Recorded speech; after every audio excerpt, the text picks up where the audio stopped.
building wealth with tax deeds is different from building wealth with tax liens. Now, usually at these seminars, we get into heated debates, which are better, liens or deeds. So let me throw it out here. Who thinks that liens are the best way to get rich? Okay, all right. Who thinks that tax deeds are the best way to go? And you others, you're waiting for bingo? Is that it? I just didn't know. Okay. Well, it really depends. It really depends on where you are in your life and what you're trying to accomplish, whether liens are better than deeds. Okay. Now, Bob did a terrific job last night of showing you how to make money with deeds in the woods. Now, I'm going to show you how to make money with deeds in the city.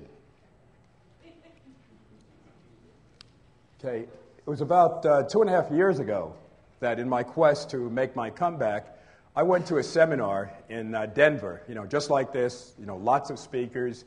And I went specifically to learn about, foreclosures and, lease options and things like that. But one of the speakers happened to be Ted Thomas.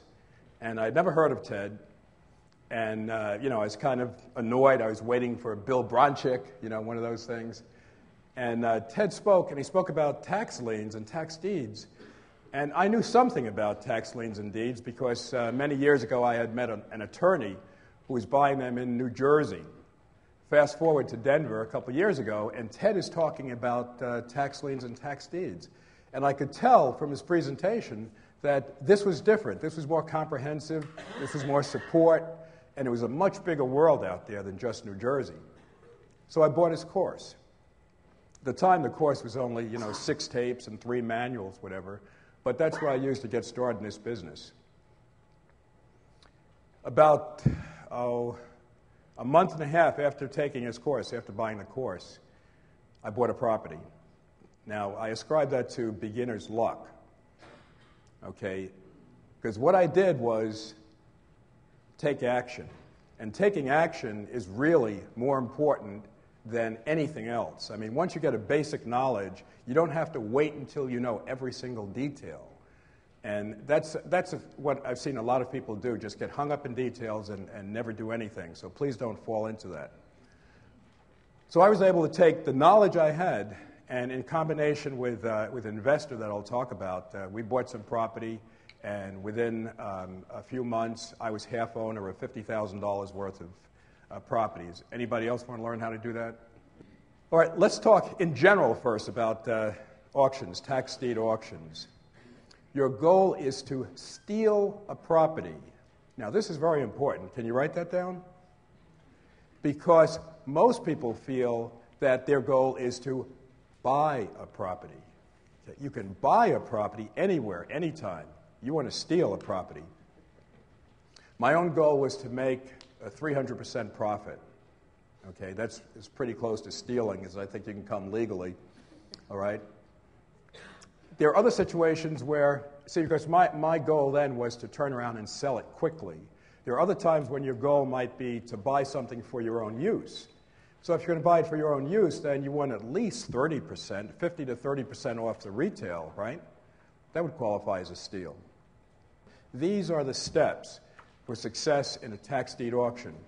First of all, you have to have your goal. You have to have goals in mind, or else you can easily get turned around, and next thing you know, your hand is up when it should be down, and down when it should be up. You start with what I call the suspects. The suspects are the properties that are available at the auction. These are the suspects. And the suspects are different types of property, and the suspects are in different areas. They could be single families, they could be commercial, they could be raw land, they could be in the city, they could be rural, could be suburban. Now, you have to filter these properties through your own criteria. Do you want to buy properties, rural properties? Do you want to buy properties in the city? Do you want to buy single families? Do you want to buy commercial?